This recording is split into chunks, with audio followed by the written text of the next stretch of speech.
I feel like everyone's looking at me just for all the wrong reasons. What is going on, everybody? Welcome to another episode of Yammie Noob. Starting this one off today, I suppose, by getting gas. I was about to start it in motion, but then realized that the poor MV Agusta here, this wonderful F3 800 RC Reparto Corsa edition, needed some gas, so I started to get some gas for it. But the title of today's video, and the thing I wanted to talk about, is why a race bike for the street is not what you're looking for at all. And I can speak on this from having experience with it. I dailied a Triumph Daytona 675R for many years, and now have seen the light and would like to impart that light upon you guys if I'm able to. So today, let's see if we can talk about why owning a race bike for the street really sucks. It's kind of annoying to have these kind of motorcycles on the street. And it's not even for the reason that they're expensive or they're too powerful or this and that. It's a lot of things that you may not know if you haven't ridden them for a while or experienced them for a while on the street. So let's get it in motion here and let's get to it.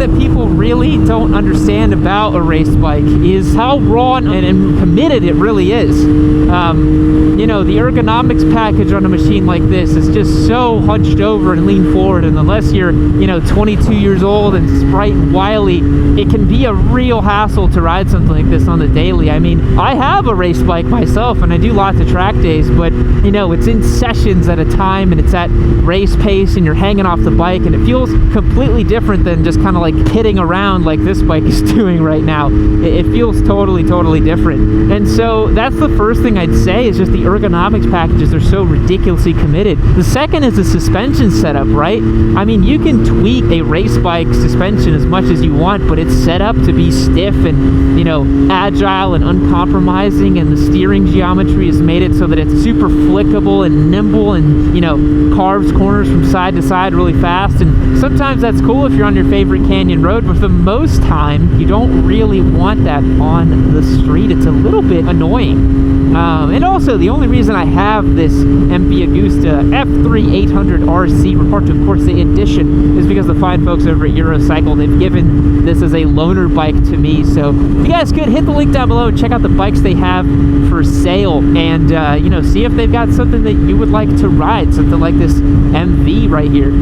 But I did want to shout them out before I continued the video here. The next thing I wanted to discuss was the power, and I think a lot of people would say, oh, it's because they're too fast, they're too powerful, that's why you wouldn't want something. Well, not really. I mean, this bike makes about 150 horsepower, but it makes those 150 horsepower at 14,000 RPM, which, I don't know about you, but I'm not at 14,000 RPM that often on something like this. Peak torque comes in way at the top of the rev range as well, so it's really difficult to extract big, meaningful power out of this bike on a daily rider kind of situation. It's why stuff like the 650 class is so beloved as opposed to the 600 class motorcycles. I'm thinking of the article Ari Henning wrote about the new RS 660 and why it's such a game changer kind of motorcycle, and I totally agreed with him. It's because, these 600 class bikes, they're just kind of annoying to ride on the street. The ergonomics package is just really not amenable for street riding, and the power quality of the engine just isn't there to give you quick acceleration to get around traffic. Now, this MV has an 800cc engine, and so it definitely is capable of carving up whatever you need it to carve up, but it's still the flavor of the engine here. Like, I'm in fifth gear, getting on at full gas here takes a little bit to get to where I'm trying to go. The other thing I want to point out is owning a race bike for the street, or these more very track-oriented motorcycles, you've got a lot of plastic on them, and unless you've actually gone the path of having track fairings that are held together by a couple clips, this has so much plastic on it that to do any little thing to it would just require tons of time and effort, and is just a little silly. One thing I do like on this MV, though, is the auto blip downshift. We're here in fifth gear, we want to go down to third.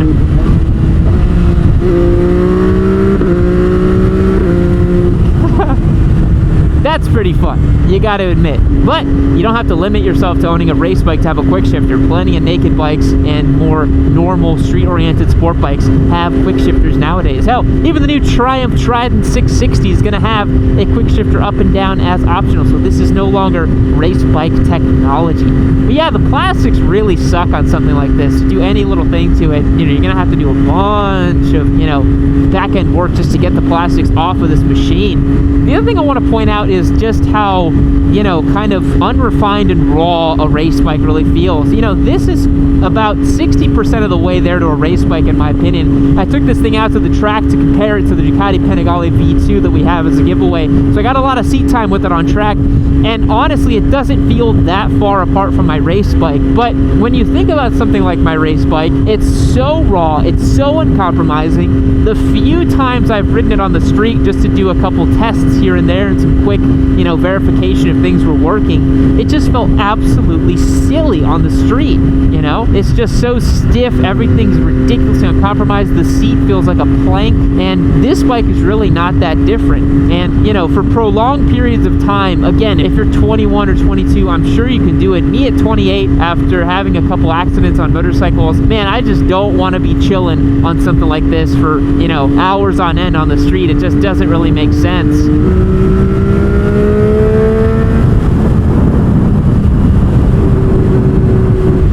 Think, are there any bonuses or plus sides to having such a committed or razor sharp motorcycle like this on the street? Well, to be honest, I don't really think that there are.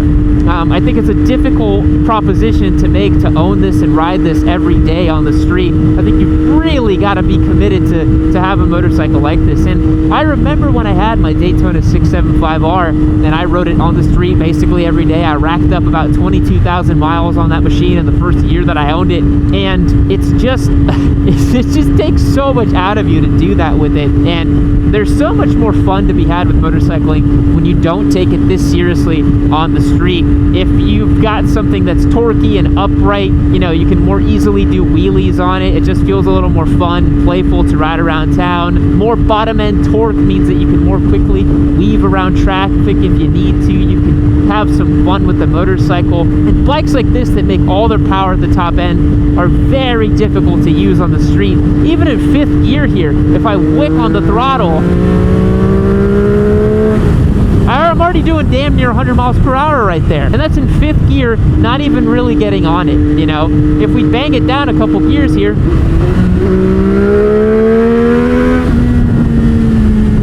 it's just got so much top-end grunt that you want to access, but you just can't really, I feel like everyone's looking at me just for all the wrong reasons, I just feel really silly on this thing. I'm also dressed up in my Ducati Scrambler Adventure attire, so it's a very inappropriate gear set that I've got on to ride this thing, man. But it is ridiculous how laser focused these machines are and how laser focused they can be for riding around town. Just carving up corners like this, it feels like you can just go about 1 billion times faster, and you can. After taking this thing to the racetrack, we're not even approaching 15% of what this machine is capable of on the street safely. There's just no way to do it. And so I think that's another downside to owning something like this is, it just pushes you in the wrong direction when it comes to motorcycling, in my opinion. It allows you to start thinking about, what if I went a little bit faster? What if I did this? What if I did that? It kind of puts a little, devil on your shoulder to just kind of keep pushing a little bit more. And so it's hard for me to make the case for these machines, man. And so that's why I think that owning a race bike for the streets is really not what you want. What you want is something that has softer suspension, more upright, more torquey, more fun, something like a supermoto or a naked bike, an adventure bike. Those bikes work super well if street riding is what your thing is. But, this thing, even over this smooth pavement right here, is really struggling. This bike is kind of ridiculously uncomfortable over little bumps here and there. But with that being said, it is an incredibly pretty machine. It's very nice to look at, and it makes a delicious sound that I think anyone would be proud to use and own. But, it's just not really a good kind of daily rider option of a bike for a variety of reasons. And and I hope you guys have learned a little something on this video. If you have, be sure to drop me a subscribe button down below. Let me know what you think of something like this MV Hayabusa F3 800. If you want to as well, go to YammieNoob.co. You can find out how you can get entered to win several motorcycles that I'm giving away. I've got a Ducati Panigale V2, which I compared and contrasted to this motorcycle on track. I've got a Honda CBR 500R that I'm giving away, a Harley Davidson Iron 883, a Triumph Street Scrambler, and a Kawasaki Z650. Be sure to check those links and check that out.